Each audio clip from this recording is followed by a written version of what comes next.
Bonjour. Donc, toujours dans le cadre de la thermodynamique chimique, donc de la filière SMC S4, je vous présente quelques exercices avec leurs solutions. Bon, l'exercice que j'ai choisi ici donc, concerne l'étude du diagramme de phase de l'eau. Donc, on a ici le diagramme de phase de l'eau, la pression en fonction de la température.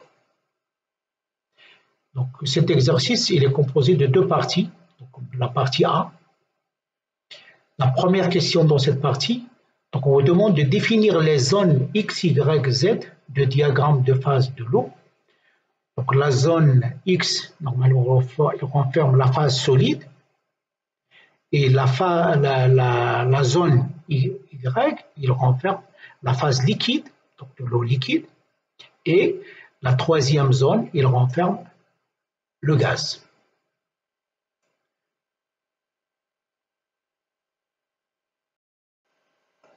La deuxième question, on vous demande de définir les sections AB, BC, BD présentées dans le diagramme de phase de l'eau. Donc, je peux dire que la section AB, il présente la frontière entre solide et gaz. Donc, cette frontière, normalement, il présente la sublimation. Si je passe de solide vers gaz, ça sera la sublimation. Et si je passe de gaz vers solide, ça sera la condensation. Pour la section BC, il présente la frontière entre la phase liquide et la phase gazeuse, la vapeur. Et cette frontière, elle présente la vaporisation si je passe de liquide vers gaz. Et si je passe de gaz vers liquide, ça sera la condensation. La troisième section, concernant BT, la section BT, cette section, elle présente la frontière entre liquide et solide. Si je passe de solide vers liquide, ça sera la fusion. Et je parle de la solidification si je parle de liquide vers solide. La troisième question, on vous demande de donner la signification du point triple et donner aussi ses coordonnées pour le cas de l'eau. Donc, le point triple, c'est le point de diagramme de phase où les trois sections se rejoignent, donc, où nous avons les trois limites de phase se coupent. Donc, ce point-là, il correspond à la coexistence des trois phases liquide, solide, gaz. Donc, si vous voulez, liquide, solide, vapeur de l'eau. Ce point triple, il est unique pour chaque point. Il est unique et s'observe seulement à une température et à une pression donnée. Et dans cet état, normalement, nous avons la variance et le nul. Donc, pour le cas de l'eau, donc je peux dire que la pression au point triple, elle est égale à 6,15. Donc, je peux la lire directement à partir du diagramme de phase de l'eau, relativement donc, au point triple. Donc, je peux lire à partir du point la pression, donc ça serait égal à 6,15 millibars, c'est-à-dire 615 pascal. Et pour la température du point triple, donc je peux aussi, donc la même chose, je peux la dire à partir du diagramme de phase de l'eau, donc qui correspond donc au point triple, ça sera, donc la température est égale à 0 degré Celsius, c'est-à-dire 273,15 Kelvin. La partie B de cet exercice, donc pour cette partie, nous avons une buanderie maintenue à une température qui est égale à 20 degrés Celsius. Les dimensions de cette buanderie sont 3 mètres de largeur, 4 mètres de longueur et 2,5 mètres de hauteur, c'est-à-dire le volume de cette buanderie est égal à 30 mètres cubes.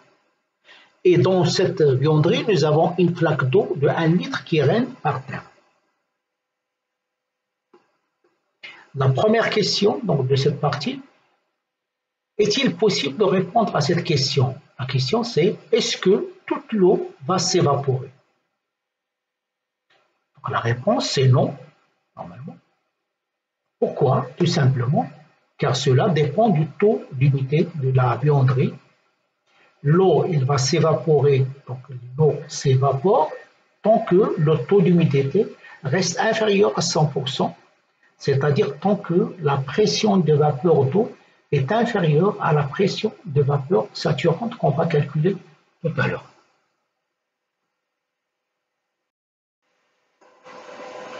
La deuxième question, on demande d'indiquer sur le diagramme, vous avez donc le diagramme de phase de l'eau, la pression de la vapeur saturée d'eau. Donc on va chercher cette pression, et cette pression, ça sera relative à la température 20 degrés Celsius. Donc 20 degrés Celsius sur le diagramme, donc il est là, et je vais lire, donc à partir de cette température, donc ici la valeur de la pression sur le diagramme. Donc c'est la pression de vapeur saturée d'eau. Donc tout simplement, ça sera égal à 23 millibars. Donc ça, c'est une valeur à lire à partir du diagramme de phase de l'eau. Et il est relatif à une température, il correspond à la pression pour la température de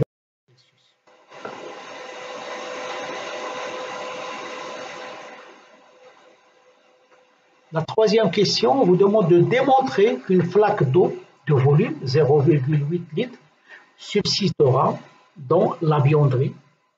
Et on vous donne pour ça la constante des gaz parfaits et la masse molaire de l'eau. L'évaporation de l'eau, elle cesse lorsqu'il y aura 100% d'humidité, c'est-à-dire lorsqu'il y aura un certain nombre NS de vapeur d'eau à la pression saturante qui est présent dans la buanderie. Ce nombre de moles, on va le calculer. Il est égal à, donc à partir de la relation des gaz parfaits, il est égal à PS fois V sur RT. Avec V, c'est le volume de la buanderie qui est égal au volume de la vapeur d'eau. Et ici, je peux dire une remarque que le volume d'eau liquide étant négligeable devant le volume de la buanderie, le volume de la buanderie est égal à 30 mètres cubes. Par contre, le volume d'eau est égal à 1 litre. Donc 30 mètres cubes, c'est-à-dire 30 10 à la puissance 3 litres. Donc 30 10 à la puissance 3 est largement très grande par rapport à 1 litre d'eau. La pression de vapeur saturante, la pression saturante de la vapeur d'eau, il est égal à 23 millibars qu'on a trouvé tout à l'heure. Et je peux transformer ça en Pascal, donc en unité système international, qui est égal à 23 10 à la puissance 2 Pascal. Et je peux calculer donc ce nombre de moles facilement, donc est égal à 28,3 moles. Donc ici, faites attention aux unités, donc système international. Le volume, c'est en mètres cubes et la température, c'est en Kelvin et la pression en Pascal. Donc je vais trouver le nombre de moles NS, ça serait égal à 28,3 moles. Or, il y a initialement un taux d'humidité donc dans la buanderie qui est égal à 60%. Donc Ni mol de vapeur d'eau déjà présente dans la buanderie. Donc ça c'est une donnée qu'on doit donner donc avec les données de tout à l'heure. Donc la buanderie, il a une humidité au départ de 60%.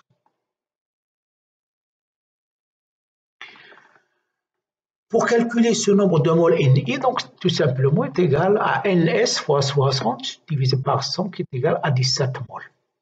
Donc au départ, si vous voulez, donc, on avait 17 moles de vapeur déjà présents dans la buanderie. Le nombre de moles d'eau qui pourrait s'évaporer de la flaque est Ne, tout simplement. Donc ce Ne, il est égal à Ns moins Ni, c'est-à-dire le nombre de moles donc de saturation de vapeur dans la buanderie, moins Ni, donc ce qui était au départ. Je vais trouver que Ne est égal à 11,34 moles. Pour transformer ce nombre de moles en volume, donc je peux dire que V il est égal à Ne fois la masse molaire divisée par la densité, tout simplement parce que la densité est égale à la masse sur le volume, qui est égale au nombre de moles fois la masse molaire divisée par le volume. Et comme on a la densité est égale, ou la masse volumique est égale à 1 gramme par millilitre, donc le volume, je peux le calculer, ça serait égal à 204 millilitres. Donc 204 millilitres, c'est-à-dire 0,2 litres. Donc je peux dire en conclusion pour cette question, il reste donc 0,8 litres d'eau liquide, c'est-à-dire 1 moins 0,2 litres, et l'on est en présence d'un équilibre liquide-vapeur dans la buanderie. Bon, à la fin de cet exercice, donc je vous invite à consulter les sites ici pour avoir d'autres vidéos et pour avoir d'autres exercices concernant la thermodynamique chimique, la filière SMC, module S4. Et je vous invite à me contacter par mail à l'adresse que vous avez ici si vous avez besoin d'autres informations ou si vous n'avez pas compris des choses, donc n'hésitez pas à me contacter, cher étudiant.